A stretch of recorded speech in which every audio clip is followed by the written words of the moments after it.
All right, thank you. We'll go first to roll call. Clerk Treasurer Aldrich. Skyward. Richard Bradshaw. Here. Are there any additions to the agenda to be made? Hearing none, we'll move next to the approval of minutes. We have the May 15th regular meeting, May 29th work session, and June 1st work session. Are there any additions, subtractions, deletions, or amendments to be made to any of these three minutes? Hearing none, I move that the, all three minutes be approved as presented. Second. We have a motion and a second. All those in favor? Aye. Opposed? Motion carries. We'll move next to reading of claims and approval. Do we have any questions regarding the claims? Certainly. All right.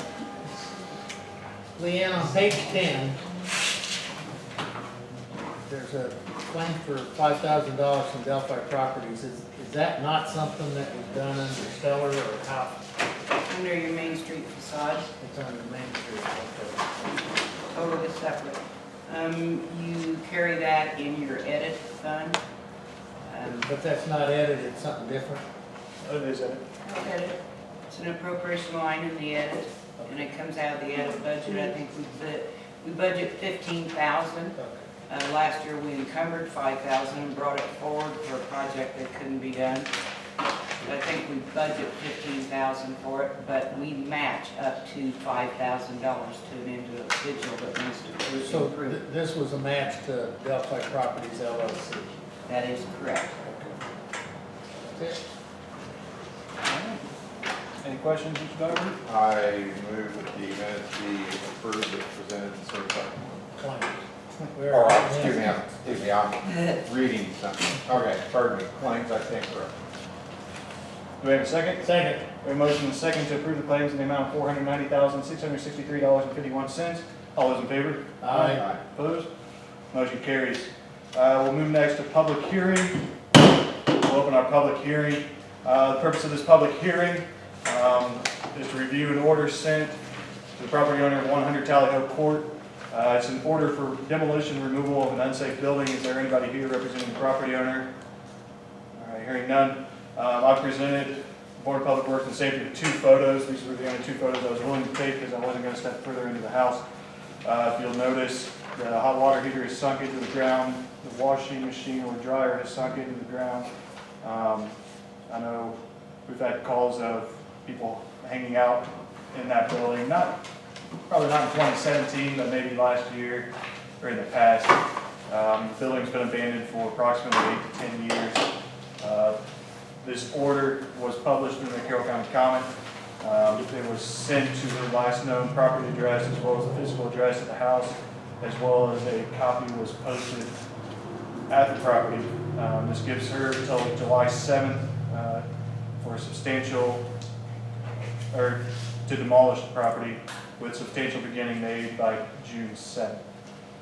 Pursuant to the unsafe building code, at this finding, the Board of Public Works and Safety, who's the hearing authority in this case, may make findings and take action to affirm the order if you have been presented, rescind the order, I mean, you think I'm crazy, we shouldn't do this, or modify the order, and you could make it less restrictive. So you could tell them to close up the property, seal the property, repair some things. So that's our options here today. Do we need a motion to proceed? We would need a motion to affirm the order. Affirm the order. I move that we affirm the order as explained in this order of demolition and removal of unsafe building. We have a motion and a second to affirm the order. Any further discussion? All those in favor? Aye. Opposed? Motion carries. I'll conclude the public hearing. Nothing from the public to be said? The public can say if they have a substantial property interest in the unsafe premises that are subject to the order, or any person with an interest in the proceedings. So I guess may appear in person or by counsel at the hearing. Is there something you want to say? Actually, I was intending. How can we save the house? How can I look at it? What's that? How can we save the house? How can I look at it? How can you look at it? And what's the process here? How long it is for, who owns the property when it's done? You just destroy the house and the people have the property, or what happens? We would, if she fails to demolish the property, we could come in after July 7th, demolish the property, remove it, bill the property owner for that. If she doesn't pay that, then we put a tax lien on the property. I think it would take priority with the taxes. So I think we would have priority above the taxes, I understand. Does it have liens on that? I don't know. You notified the lien holder that, I've notified the property owner. I went through Indiana don't Code you have to 679. notify the lien holder on it? I'm not sure. I mean, we gave public notice of the proceedings Yeah. pursuant to. I'll see if I can find out about it. But I think it's salvageable. If nothing else, the lot is salvageable. I think the house is salvageable. Yeah, if you want to take a look at it, and if you want to go. Well, as long as well, the police not don't arrest me, I'll take trespass. over and take a look at If it. you want to look at it from a public right of way or road. Yeah, thank you. Well, but you can't, you're not gonna delay your action. Not going to delay action if. I'll check and see if there's lien on it, see if we can find a lien holder. All right, we'll move next to new business. We don't have any unfinished business. Lions Club car show request. They want to use 3 streets around the courthouse, September 6th from 10 a.m. to 4 p.m. Do we have any questions regarding that event? Do we have a motion to approve the request? So moved. Second. Motion and second to approve the Lions Club car show request at the 3 public streets around the courthouse on September 6th from 10 a.m. to 4 p.m. All those in favor? Aye. Opposed? Motion carries. We'll move next to road closure for Delphi Memorial Trail Run. This event will start at 8 a.m. on June 10th and presented with a map. Starts at the Wabash Near Canal Center, proceeds south down Washington Street, west on East Franklin. No, it goes the other way, doesn't It it? goes east on Okay. Adams. It goes east on Adams, up and around the trails, down east on Franklin, and north on Washington Street. This would be a rolling kind of event. We wouldn't do a hard closure except for on main drags possibly. Well, I guess on North Washington, you guys on the trail, so they won't be in the roadway. No, it would just be the immediate closure on Washington, northbound on Washington for approximately 6 to 7 minutes. Soft closure. Do we have any further questions for Director Adams? Do we have a motion to approve the request? So moved. Second. All those in favor? Aye. Opposed? Motion carries. Got Mr. McKean here today, President of the Greater Delphi Chamber of Commerce. Mr. McKean, you want to, I think you request this every year, to use water, have trash pickup, and street closures for old settlers. Do you want to add anything? The dates run August 9th through the 12th this year. I have a layout of everything, a copy for each of you, if you would like. And that shows the street closures that we'd like. Not Main Street this year. We are not going to do the Saturday festival down Main Street. We're moving that to the Regions Bank lot so that we don't have to close or interfere with Main at all. So that would be the layout. So it would kind of revert back to the same old settlers layout from 2 years previous, with the water use and trash usage as went along with that as well. Superintendent Lyons, did we have, during Old Settlers last year, did we have a lane open on Market Street for bank access? We always maintain that, Is that something you'll have on here? So it'd be. On here it shows both lanes, but we can open one of those up. There won't be anything going on like carnival wise on that. I think we did different last year, we ran up north. Because the carnival people needed more room, so we got them around, yeah, we do need a lane, leave a lane open for them. Doesn't matter which way we're going, just let them get out. Do we have any further questions for President McKean? Not, can we get a motion to approve the request? So moved. Second. We have a motion and a second to approve the request from the Greater Delphi Chamber of Commerce for Old Settlers. Road closures, water use, trash pickup for Old Settlers. All those in favor? Aye. Opposed? Motion carries. Thank you, Matt. Thank you, Joe. We'll move next to Bacon Festival request. Mr. Bradshaw, you want to tell us a little bit about this? Bacon Festival this year will be on Saturday, August the 26th. This year, the time is going to be a little different. It's going to be from 3 to 10. So we would like to close the streets at 6 on Friday so that we can set up the fencing and do all of that. But it'll give us a little more time in the morning.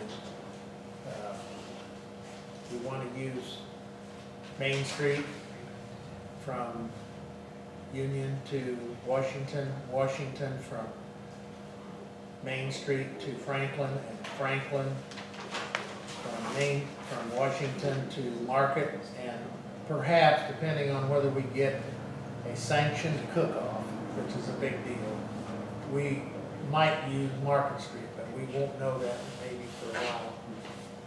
But since it's after 3 o'clock, then I don't think that would affect the bank if we did that over there, so we'll work that out. Otherwise, things will be about the same. The stage is gonna be in front of the Regions Bank sign, angled towards the courthouse. And there'll be a few different things this year, but be fewer bands, same number of vendors, probably same number of vendors. If we get a sanctioned cook-off, which means we'll have a lot of people come to that, because that's a big deal. There's 3 levels of cook-off. There's the lowest level, which we had last year, the second level, and then the third level.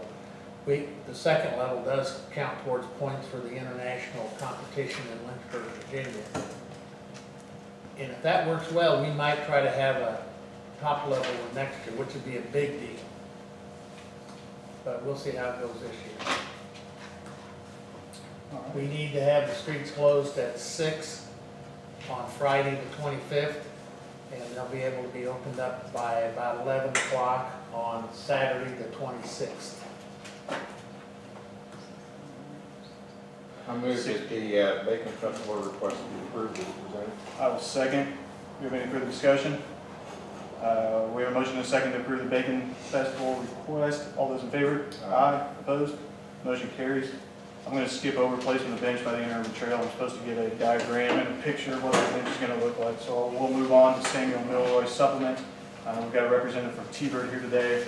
We've had a preliminary design meeting on the Samuel Milroy project.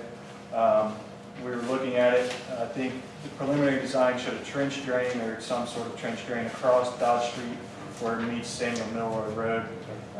This is because Dodge Street's relatively flat. There's going to be grade issues between Dodge and Sam Milroy, and a lot of the water that comes down Monroe Street goes to Dodge. With the lowering of Samuel Milroy, that water could have just sheet drained directly to the property to the south and avoided all our structures on Samuel Milroy. So this supplemental agreement would increase the scope of T-Bird's engineering to include not only Samuel Milroy from Main to Dodge, but would also include parts of Dodge from Sam Milroy just north of Monroe Street and part of Monroe Street at the western end where it meets Dodge Street. Do you have anything else that you'd like to add? I think we pretty well covered it, everything there that we talked about. I think we can address the issues that were discussed at the meeting without any problems. Thank you. So we've got a supplemental agreement for $23,000. This would be added to the original contract of $88,150 for a total not to exceed of $111,150. Do we have any discussion amongst the board? This will take us through engineering, through bidding. Yes. Yes. Oh, shoot. Correct. And this is a project that we hope to apply for this year. Community Crossings, we've got till July 14th to apply for it. T-Bird should be preparing us engineer's estimates sometime, hopefully mid-June, so we can apply for that. Do we have any further questions? We have a motion to approve supplemental agreement 1. Second. We have a motion and a second to approve supplemental agreement number 1, which adds $23,000 to the original contract for a total not to exceed of $111,150. Any further discussion? All those in favor? Aye. Opposed? Motion carries. Thank you.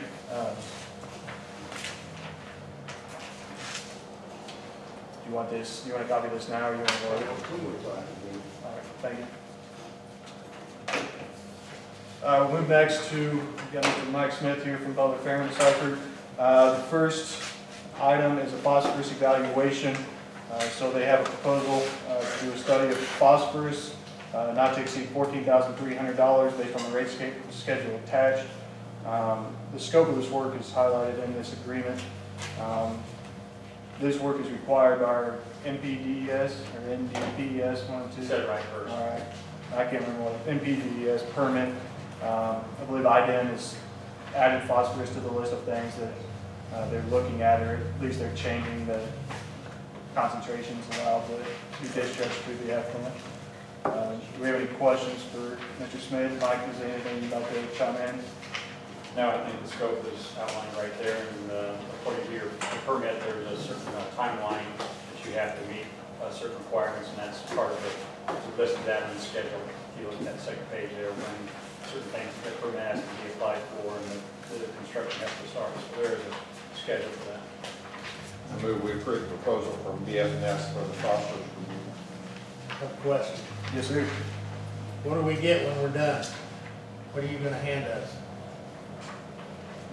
For this will have a report, but for this part right here, to tell you what you need to do to be able to, what you're gonna have to build, if you're gonna have to build this, a type of treatment.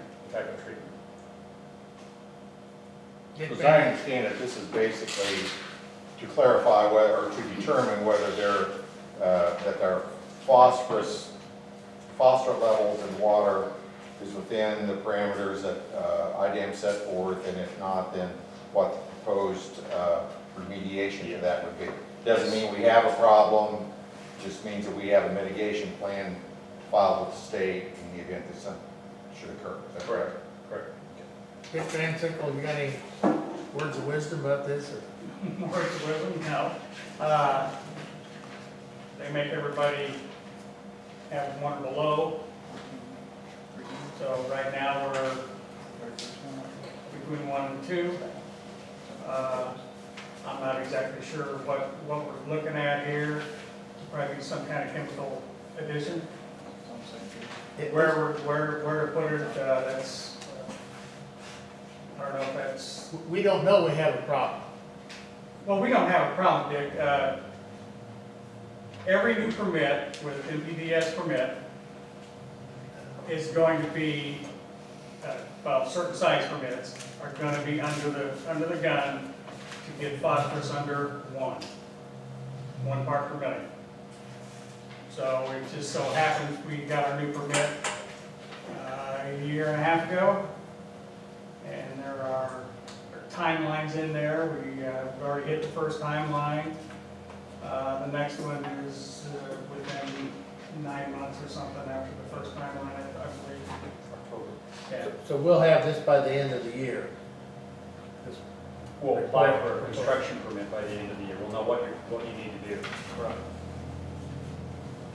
December 1st. It could be as simple as chemical addition, and yeah, a lot of this is going to go along with what happens with an expansion too. But if the expansion doesn't happen before the permit limits are stated, we're going to have to do something, because they'll expect it to be under 1. For your plan. Yes. Before the plan's actually, plan to be constructed. So you would look at like what you need to do in the intermediate time period before the plant gets built, and then what, would you use that same process, or would that change? That's the information that will come in this report, so you tell us what to do. Yes. And we're really close. We're really close. You know, there are a lot of places that are dealing with 10s and 15s, and they've got a lot more issues than we do. Where's it come from? Where's the phosphorus come from?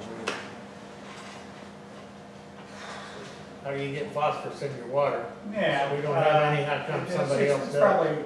probably a lot of natural phosphorus, but what keeps us on the low end is Indiana Packers uses ferric chloride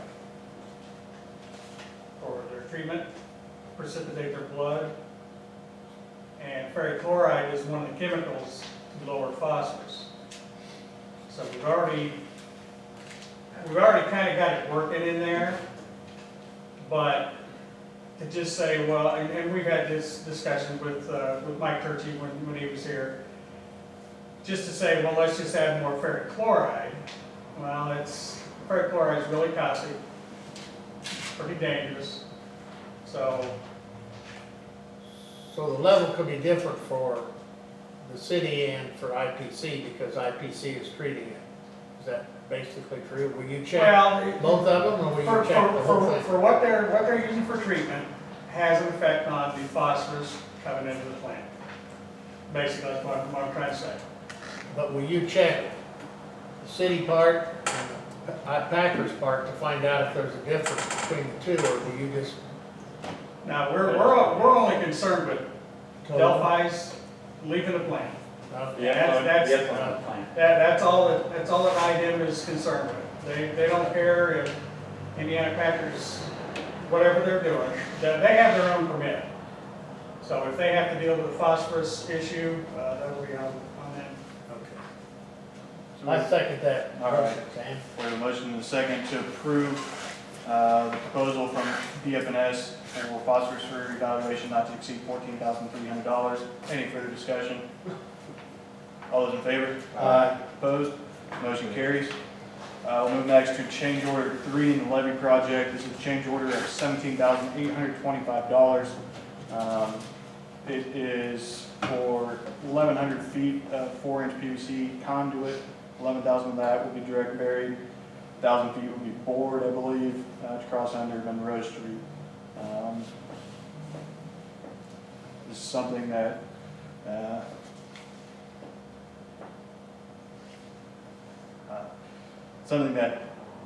possibly could have been identified at the beginning.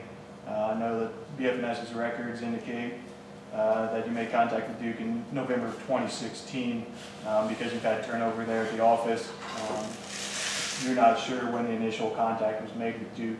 I know F&K stated that in early 2016, Duke had been aware of the project, so there is record of it at some point in the past.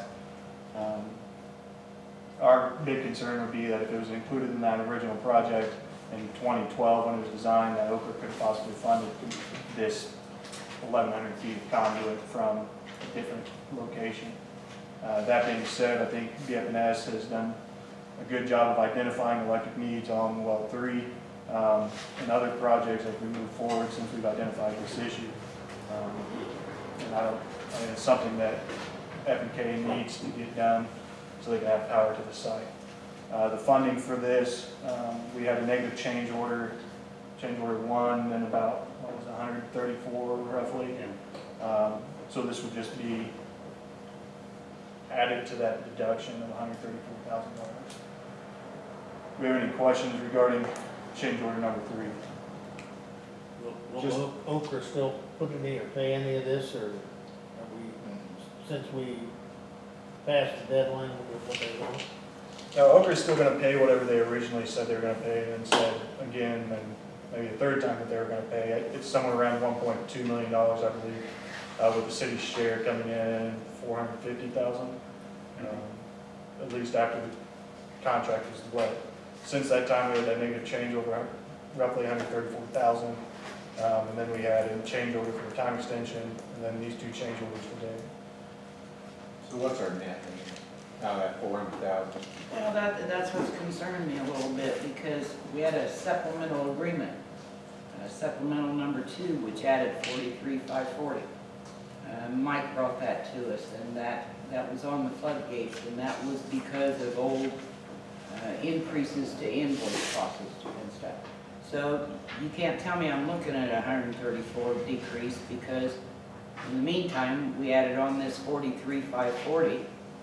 And I think we had somewhere along there, we had $2,500 that we had to add on for some easements due to changing things. So, and we had a Duke bill that we paid that we're having to pay out of floodgates. So your bottom line is, originally you thought you were going to have 480. You got a credit of 134, but now you've got an additional 43,540, 21,000, a 2,500. You're going to add some more on. So what's the 21,000? And that's the bill that you pay to Duke. You're going to have to take that out of there. That's the bill we had to pay Duke before they install a service. They require you to pay upfront. They will not put a service in unless you pay. So that was what it cost for Duke to do what they We needed. argued about that, and I said that we were going to hold the whole project if you didn't pay Duke. So we had to pay. So this is in addition to what we've already paid Duke, because this is separate? Yeah, you paid Duke for a, I don't know what exactly. Service, basically, and what they need to do, the upgrades to give us power. That's Yeah. what Was- Duke would- was It's that like if you included build a in the house, you contract? have to, Was that Duke bill figured in the contract, the 21,000 from before? No, I don't think so. The only thing that we understood that we were gonna have to do is pay for the installation of, for Duke's line. And originally, I think Duke was gonna install it because when it was designed on the west and the south side of the access road, it was a lot closer. And I believe that originally it was set up for Duke to install that. And that might have been 20, that's what I thought was 21,000 for their installation and service. But I could be wrong. Then when we found, and I'm not sure what Duke said, no, we can't come in from that location. That's when we got linked and put back over on the other side. Duke was contacted Yeah. December 16th of 2016, and they arrived on site. They could not take power from a transmission line. From the other side. So the engineer went to the closest, fastest, cheapest route available for us, and that reflects the 21,000 we had to pay for Duke. Well, my concern is that, nothing, that this doesn't have to be taken out of Aaron's operating budget, because there are items of general public goods that's in that, and Leanne's indicating that at this time, we're probably, less than $50,000 of left after that $134,000 credit reduction, so is that about right, Leanne? Yeah, you've got a reduction of 134, but in the meantime, you've got additional charges of 68,000.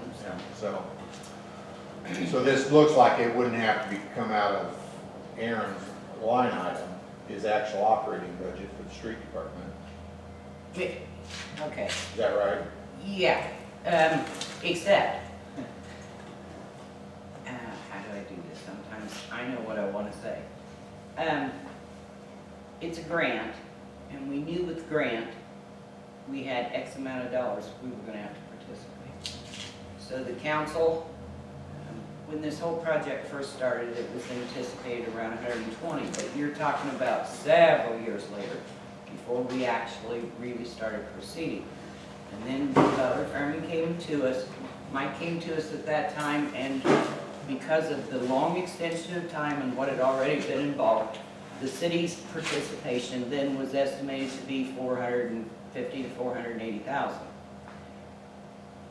That means, it doesn't mean it's necessarily coming out of Aaron's budget, but any grant I have, if it's a continuing grant, if money's been reimbursed on it, at the end of the year, I cannot leave it negative. So that becomes the city's share. So at the end of the year, do we anticipate it being done this year? We're done September 28th. Okay. So at the end of the year, that negative amount has to be positive. So at the end of the year, every year, we do an additional appropriation, which means general, which is not Aaron in specific. It means our general fund. We're spending down our appropriations. We write a check and we make that grant positive. So instead of 450 or 480, you may end up 500, 520. Well, I'm just saying, okay, but you're not done, and F&K could have more change orders. If you had none other, you're paying money, but it will not come out of Aaron's, or it shouldn't come out of Aaron's budget, where it should come as an additional appropriation at the end of the year from the city.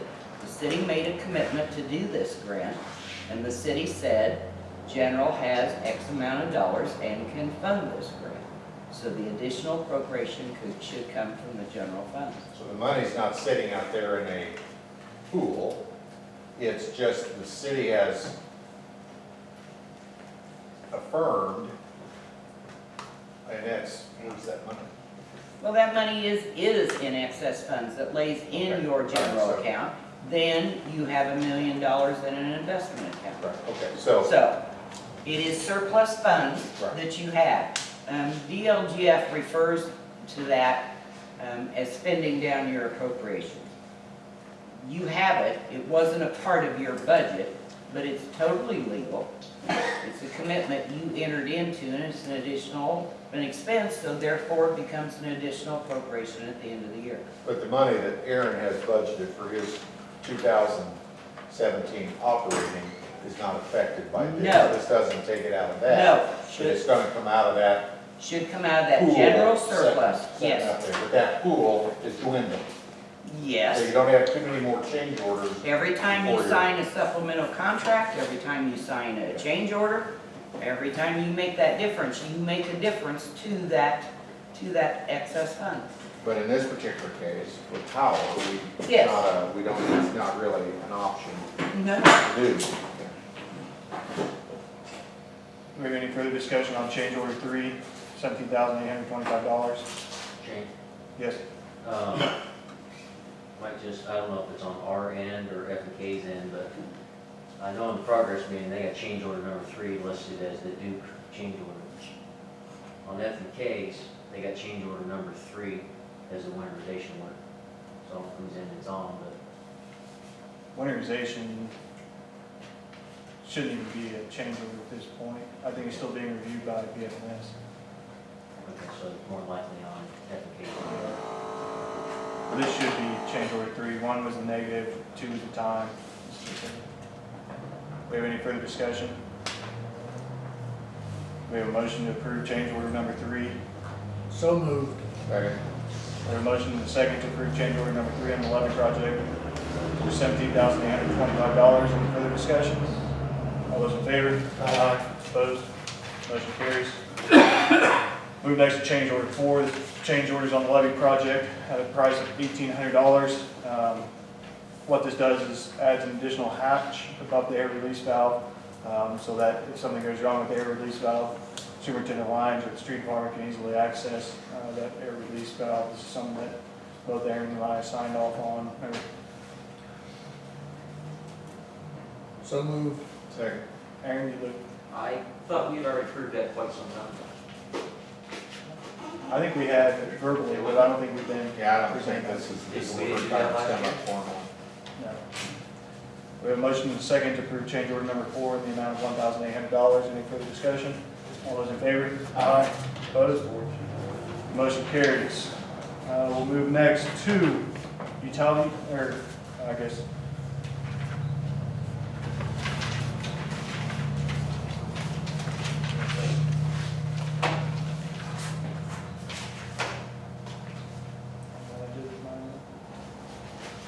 Yeah.